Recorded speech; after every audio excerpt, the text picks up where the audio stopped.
How you doing there? Welcome back to Babylon Talmud. Today we're studying Daf Mem Ches, Daf 48 of Masechta Yevamos. Friends, we're continuing talking about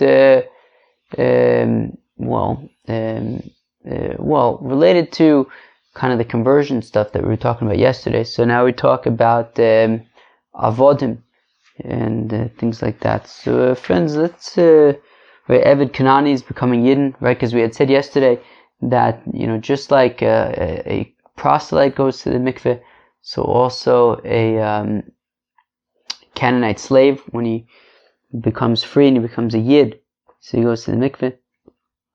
Says the Gemara on Daf Mem Zayin Amud Beis, on the first of the wide lines towards the bottom, Echad Ger Echad Eved Meshucher. So we, as I mentioned a minute ago, we had said yesterday that in the context we were talking about going to the mikveh, we said both by a proselyte as well as by a Canaanite slave who is being freed and is becoming a Yid. So it enters your mind to say that what does it mean, right, both by a proselyte and by a freed Canaanite slave, so to accept upon themselves the yoke of mitzvahs, right? That just like a proselyte needs to accept upon himself the yoke of mitzvahs, so also a Canaanite slave who's now being freed and becoming a Yid has to accept upon himself the yoke of mitzvahs. But we have a kasha. When do we say that they have to accept upon themselves the yoke of mitzvahs? Beger, only a proselyte of be'eved meshucher ain't tzarich lekabel, but by a Canaanite slave who is being freed, he does not have to accept upon himself the yoke of mitzvahs. So if Sheshes says, well, this is not a problem. Yesterday's brisa that says that both by a proselyte as well as by a Canaanite slave who is freed, they have to accept upon themselves the yoke of mitzvahs. So that's the opinion of the rabbis. And the brisa over here which says that a Canaanite slave does not need to accept upon himself the yoke of mitzvahs, that is Reb Shimon ben Elazar. The Tanya is that it says by the Eishes Yifas Toyar that if you go to war and you find and a man finds a woman that he would like to marry from the nation that they are plundering, so there's a thing he can do that he can marry her. So she has to cry for her mother and her father for a month. When does she do this? If she didn't accept upon herself to convert, but if she accepts upon herself earlier than a month to convert to Judaism, so then she can convert immediately. Reb Shimon ben Elazar, Omer says Reb Shimon ben Elazar, says Reb Shimon ben Elazar, even if she does not accept upon herself to convert to Judaism, kofa, we force her, matbila l'shem shifchos, and we force her to go into the mikveh to become a Canaanite maidservant. V'chozer matbila l'shem shichur mishachara, and then once he makes her his Canaanite slave maidservant person, so then he can put her in the mikveh again to be freed, and now she is free umutar b'miyad, and then he can marry her immediately. So we see that according to Shimon ben Elazar, she doesn't have to accept anything upon herself. So we could say that yesterday's brisa, which says that both by a proselyte and by a freed Canaanite slave, they do need to accept the mitzvahs. That's the opinion of the rabbis. But this brisa, which says that a Canaanite slave who is being freed does not have to accept upon himself mitzvahs, right? He goes free and becomes Yid even if he doesn't accept upon himself mitzvahs. So that is the opinion of Reb Shimon ben Elazar. Amar Rav, my time to Reb Shimon ben Elazar. Says Rav, how come Reb Shimon ben Elazar says that he does not need to accept upon himself the mitzvahs, a Canaanite slave who goes free? The pasuk says, "Kol eved ish miknas kesef," that the pasuk says by Korban Pesach. It says any slave of a man who is purchased with silver needs to be circumcised in order to eat the Korban Pesach. And I believe that there was a Gemara in Masechta Pesachim, I guess, that discussed Milas Avodov Me'akvasu Milecho B'Pesach. That in order for the owner of the slave to be able to eat the Korban Pesach, so his slaves have to have bris milah. So the passage says, "Kol eved ish miknas kesef." So any slave of a man purchased with silver. Eved ish v'lo eved isha. What? Only the slaves that belong to a man, not the slaves that belong to a woman. Elo eved ish atamol bal korcho v'i atamol ben ish bal korcho. A slave you could circumcise against his will, even if he doesn't want it. Whereas a convert is not the case. Meaning that, let's say you have a fellow who converts to Judaism and he's got an adult son. We can't just force that adult son to get circumcised and become a Yid. Whereas by a Canaanite slave, apparently we can force him to get a circumcision. V'Rabbanan Amar Ula, and the rabbis said in the name of Ula. What? Wait, what? How do you read this? V'Atamol ben ish ba'korcho v'Rabbanan. And the opinion of the rabbis, I guess, is Amar Ula. Says Ula, Shem she'iatamol ben ish bal korcho, kach yatamol eved ish bal korcho. And so the opinion of the rabbis is that just like you cannot circumcise this son of this fellow who's converting to Judaism against his will, so also a slave, a Canaanite slave, you cannot circumcise against his will. Okay, so we see that the opinion of Rav Shimon ben Elazar is that we can force him. Ve'ela hoksiv kol eved ish. So then what do the rabbis do with this eved ish thing, right? Rav Shimon ben Elazar is learning up from eved ish to say that a Canaanite slave, you can circumcise him against his will. So what are the rabbis who say that no, you can't? So what do they do with this kol eved ish pasuk? They use it like Shmuel Dam Shmuel says Shmuel hamafkir avdo, a fellow who makes his Canaanite slave hefker, ownerless, right? He gives up his ownership of the slave. Yotz lecheris, so he goes out to freedom. Vein tzarich get shichur, and he does not need a document of freedom, a document attesting to his freedom. Shneimar, as the pasuk says, kol eved ish miknas kesev, that any slave of a man who is purchased with silver, eved ish v'lo eved isha. What? Only the slave of a man, not the slave belonging to a woman? No. Ela eved sheyesh lo rishus lirabo olav kori eved. No, meaning in eved, right? Eved ish, like a slave by definition, has an owner. If he doesn't have an owner, he's not a slave. He's a free man, right? So, right, a slave must belong to a person, and if the person is mafkir, that slave makes the slave ownerless, well then he's not a slave anymore. If his master doesn't have any authority over him, then he's not a slave anymore. So that's what we learn out from Eved Ish, that a fellow who makes his slave ownerless, his Canaanite slave ownerless, he is indeed ownerless. So we see that according to Shimon ben Elazar.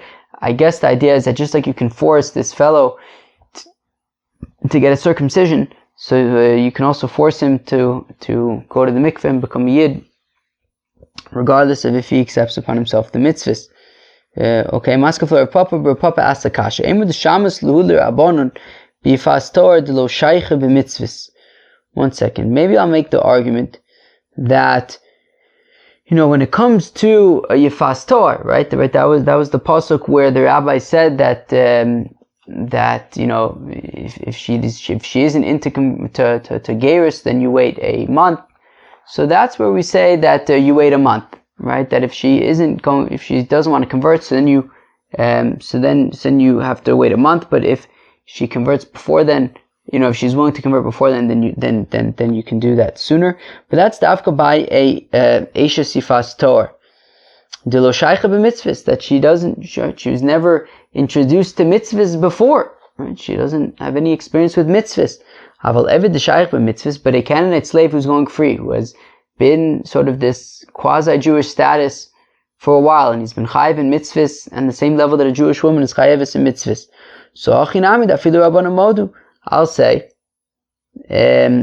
that in that case, even the rabbis would say that he doesn't have to accept upon himself the mitzvahs, because he's already familiar with the mitzvahs. He already knows about the mitzvahs. The Tanya, as we learn in the Brayse, whether a proselyte, whether a fellow who purchases a Canaanite slave from a Gentile, so the proselyte and a Canaanite slave who was purchased from a Gentile, they must accept upon themselves to do the mitzvahs. But a fellow who purchases a Canaanite slave from another Yid, so in that case he does not need to accept upon himself to do the mitzvahs, because we can assume that in that case he's already familiar with the mitzvahs. So, Mani, who's the author of this Brayse? Reb Shimon ben Elazar Amar Lokech min ha'ovid kochav nami ein tzarich lekabel. Right? If it's Reb Shimon ben Elazar says that a Canaanite slave never needs to accept upon himself the mitzvahs, regardless of if he was purchased from a Yid or if he was purchased from a Gentile. So, Elalav Rabbanon, rather it must be the opinion of the rabbis,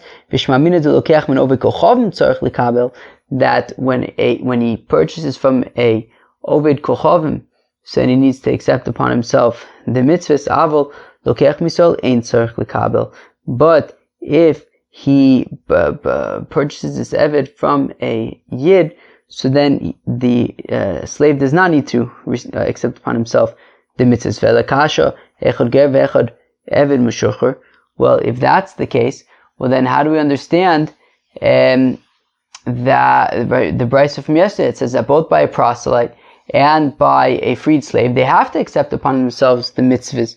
So Kitanya here, the Indian Tvila Tanya, that was specifically regarding to going to the mikveh. Meaning, we were assuming up until now that what does it mean just like both by a proselyte as well as by a freed servant. We were assuming up until now that they both have to accept upon themselves mitzvahs. Not so. No, what it's talking about is that both by a proselyte as well by a freed servant, they must go to the mikveh, but not necessarily that they have to accept upon themselves the mitzvahs. That she shaves her head and she does her nails. What does that mean? Rabbi Eliezer Omer takwot. Rabbi Eliezer means she has to cut her nails. Okay. Rabbi Akiva Omer tagdil. Rabbi Akiva says she has to grow out her nails. Okay. Omer Rabbi Eliezer nemra asiya b'rosh v'nemra asiya b'tziponayim. Rabbi Eliezer, who says that she needs to cut her nails, he says, well, it says that v'gilcha es rosha, right, that she has to shave her head bald, and it says v'osu tziponea, and she'll do her fingernails. Malahalana avara, just like by the hair, it's removing the hair. Avkana avara. So here also by the nails, it's talking about removing them. Rabbi Akiva Omer says Rabbi Akiva nemar asiya b'rosh v'nemar asiya b'tziponayim. Right? It says it discusses what she does with her head, and it also discusses what she does with her fingernails. Malahalan nivel afkan nivel. Just like by the hair, it's the idea is that she should be that she shouldn't look particularly presentable. So here also by the fingernails, it's that she shouldn't look particularly presentable, and to grow out her nails. And there is a proof to support Rabbi Eliezer, who says that it's talking about removing the nails. That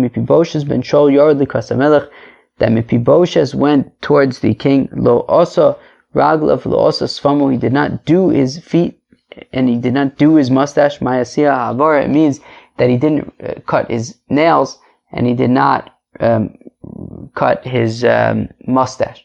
So that is the proof for Rabbi Eliezer, who says that it's talking about cutting her nails. Tana Rabbanon, Rabbi Sadu Vachso Savia Vesima. So by the Eishes Sifas Torah, it says that she cries for her mother and her father. Rabbi Eliezer, says Rabbi Eliezer, Avia Mamash, Ima Mamash, means that she Mamash cries for her father and her mother. Rabbi Akiva says Rabbi Akiva, Avia Ima Zo Avodas Kocham. Says Rabbi Akiva that no, her father and her mother is a reference to idolatry.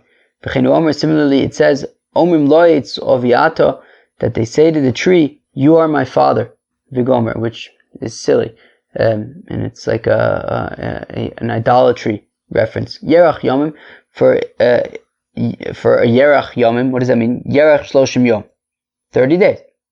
A moon is like a 30-day cycle in Maisa. Rishim ben Elazar, Omer says Rishim ben Elazar, Tishim Yom, it's taka 90 days. How does he learn that out? Yerach Shloshim, well, a moon is 30 days. Yomim Shloshim, and then when it says Yomim, we learn out Shloshim, another 30, okay. Well, that's interesting, okay. V'achar kein Shloshim, it says, and afterwards that's another 30. So 30 and 30 and 30 is 90. What do you want me to tell you? Maskefla Ravina says, Ema Yerach Shloshim Yomim Shloshim V'achar kein Kiani Kasha. So Ravina, he wants to say, well, maybe Yerach is 30, Yomim is another 30, and then V'achar kein is like, so 30 plus 30 is 60, and then times 2, so 120. Friends, let's go weiter. So Rabbi Yishmael says that if a fellow has a Canaanite slave and he's uncircumcised, so you can keep him, Darton. Rabbi Kiva says, Rabbi Kiva ein mekaymin, you can't keep him. Omer Rabbi Yishmael, Harei hu Omer, says Rabbi Yishmael, but the pasuk says, V'yu nafesh ben amoscho, that on Shabbos, the son of your maidservant, a Canaanite slave, needs to rest on Shabbos.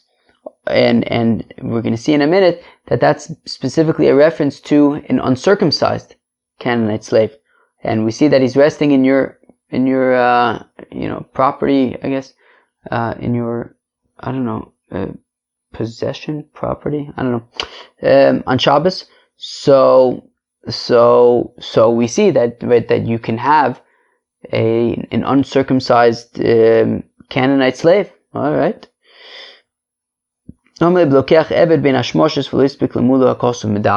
Akiva, who says that you're not allowed to have an uncircumcised Canaanite slave, so he says, well, then what's the deal? So Rabbi Akiva explains that pasuk, which talks about this fellow keeping Shabbos, which implies that you would be able to have an uncircumcised Canaanite slave.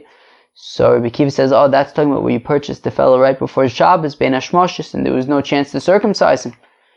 But that's the only exception. What do I mean to tell you? But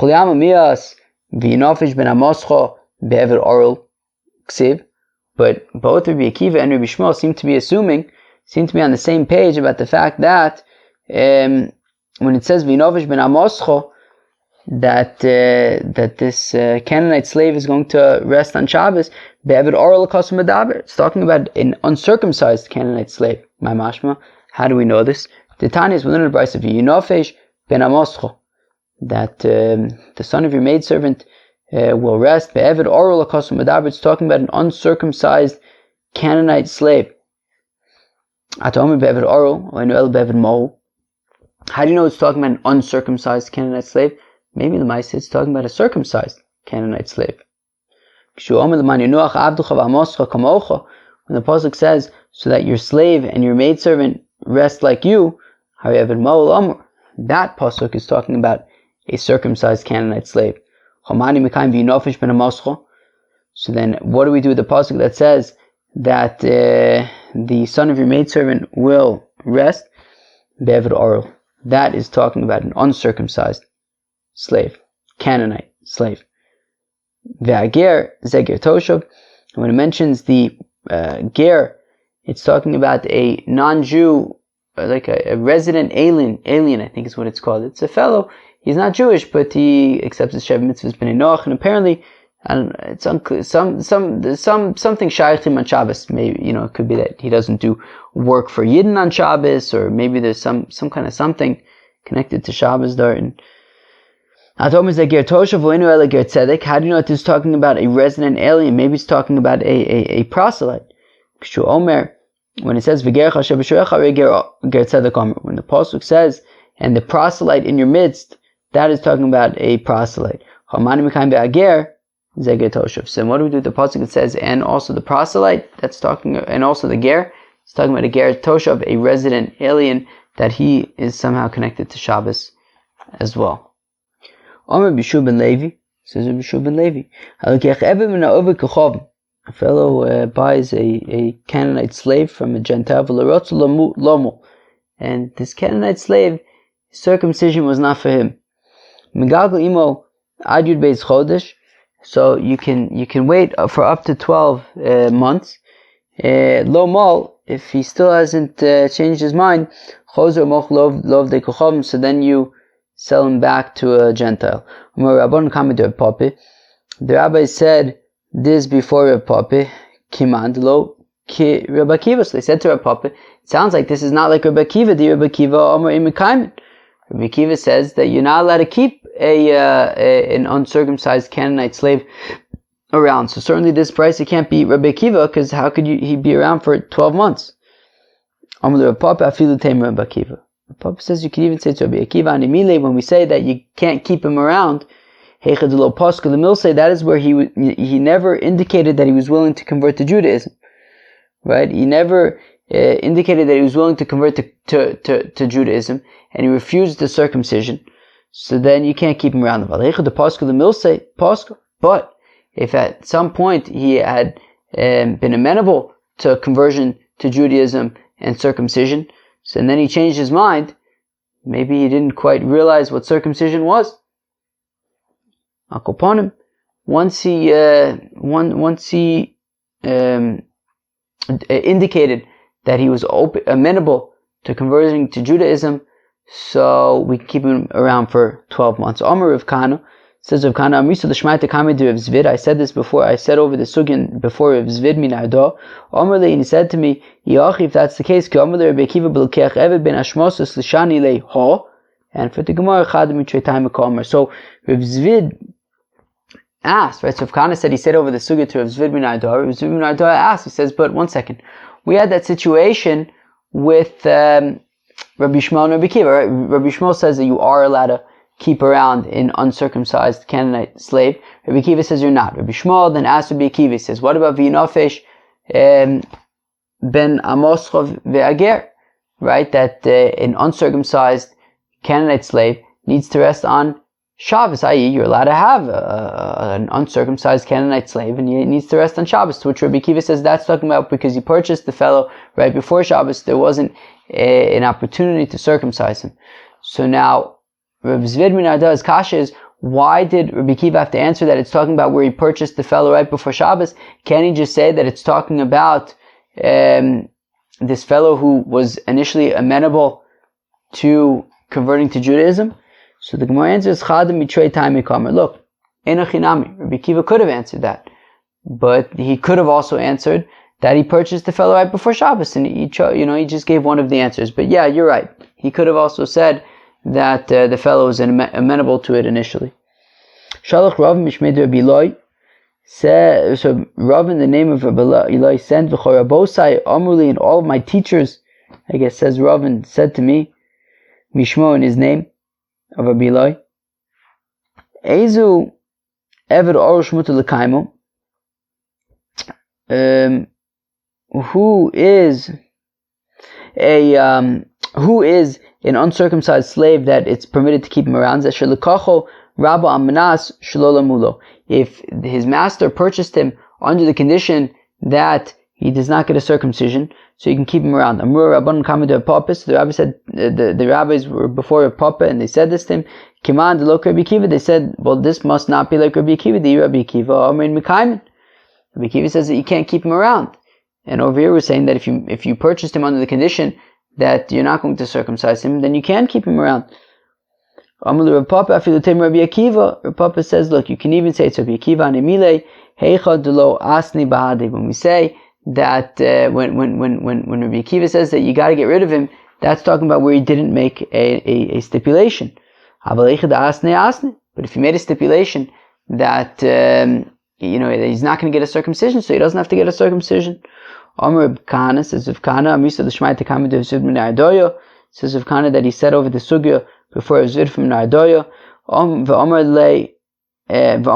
Li, what? Omer of Kana, Amisa the Shmai Tekama de Zvid min Ardoyo, Omer Li, and he said to me, Yachi, if that's the case, he Omer Le, Rabbi Akiva belokeach Eved, Ben Ashmoshes v'Lispik Lamulo, Lishnei Le, Ha. So, effect the Gemara, right? The same kash that we asked a minute ago, right? When Rabbi Akiva says to Rabbi Shmuel that that pasuk that's talking about an uncircumcised Canaanite slave on Shabbos. So that's talking about where he purchased the fellow right before Shabbos. Why don't you say it's talking about where he made a condition that the fellow wasn't going to be getting a circumcision? So the time of Lishni Leihach, to which we respond and say, well, yeah, but you can also, why didn't he also answer that it's talking about where the fellow was amenable? Right? We've seen that answer as well. Rather, Rabbi Akiva, there were a few answers he could have given. One was that he purchased the fellow right before Shabbos began. Another option is that the fellow was initially amenable to converting to Judaism. There's also now a third option, which is that he made a condition that the fellow wasn't going to get a circumcision. So there are different replies, different answers. Rabbi Akiva answered that it's talking about where he purchased the fellow right before Shabbos, but there were other answers he could have given as well. Yosef of Chanina bar Papi, Reb Ami, Reb Yitzchak Nafcha, Akil de Reb Yitzchak Nafcha. So Chanina bar Papi, Reb Ami, and Reb Yitzchak Nafcha were all sitting by the entranceway to Reb Yitzchak Nafcha's house, I guess. V'yasef v'kamer, they were saying, Yer achas haisu b'Eretz Yisrael, there was a certain city in Eretz Yisrael, v'lerotzu avodea lomu, and for whatever reason, the Canaanite slaves in that city did not want to be circumcised. And they waited 12 months for and they then sold these fellows back to Gentiles. Keman, who is that like? Kiatana is like the following Tana. A fellow purchases a Canaanite slave from a Gentile. The fellow did not want to get a circumcision. You can wait for 12 months. If he doesn't get a circumcision by that point, he goes back to the Gentiles. Rabbi Shmuel ben Elazar Omer, Ein Mashin also by Eretz Yisrael. You don't keep him around in Eretz Yisrael. They have Satiris because we're concerned that maybe he's going to touch. Right? If he remains a Gentile, so then if he touches like Tyrus, they become Tomei. And we don't keep him in a city that is close to the borders, Kol Ikra, at all. Don't have him there at all. Because maybe he'll hear some secret security things, and he'll go and relay those messages. He'll be a spy and relay them to other Gentiles who may want to do harm. So if he doesn't convert to Judaism, so then we don't want to keep him in these sort of sensitive positions. Tanya, Reb Chananya ben Gamliel Omer says, Reb Chananya, the son of Reb Gamliel, how come proselytes during right nowadays they are like downtrodden and afflicted and bad things happen to them because they didn't do the 7 Noahide laws, I guess, prior to their conversion. Rabbi Yossi says, Rabbi Yossi Gershon is guy who could cut in Shnoladam. Rabbi says, wait 1 second, a proselyte who converts, he's like a brand new baby, so whatever he may have done prior is irrelevant because it's like he's born on the day that he converted. So then how come they are like afflicted? Because they are not experts in the details of the mitzvahs like the Yidden. Abachonon Omer says, Abachonon Mishum Belozul Lefishain Osin Me'ahava El Miyur, because they don't do it out of love, rather they do it out of fear. Acherim Om say Acherim Finishasho Atzmon Liikonis Tachas Kanfe Ashchina, because they didn't jump at the opportunity to become a Yid fast enough. Omer Bavo Vitim Reb Chanina Maikra'ah. Where do we have a pasuk for that? Yishalom Hashem Polech, that Boaz says to Rus that may God repay your actions. Vitim Askurtech Shlema Meim Hashem, and your payment, reward should be clear, should be complete with God. Elokei Yisrael, the God of Israel, Shabbos, Lachsos V'gomer, that you came to take shade, and that's like that you came and you didn't wait. So I guess we want to say it's problematic if you wait to convert to Judaism. Alright, what do you want me to tell you? Friends, that was Daf Mem Ches of Masechta Yevamos. At the beginning of the Daf, we were trying to figure out if a Canaanite slave, when he goes free and he becomes a Yid, does he have to accept upon himself the mitzvahs or not? Reb Shimon Elazar says no, he doesn't. The Chacham, we wanted to say that he does have to accept upon himself. In the end, we said that maybe he doesn't. If you purchase this fellow from a Yid, then he wouldn't have to accept the mitzvahs upon himself. Okay. We saw machlokas between Rabbi Shmuel and Rabbi Akiva about are you allowed to keep around an uncircumcised Canaanite slave? Rabbi Akiva says no.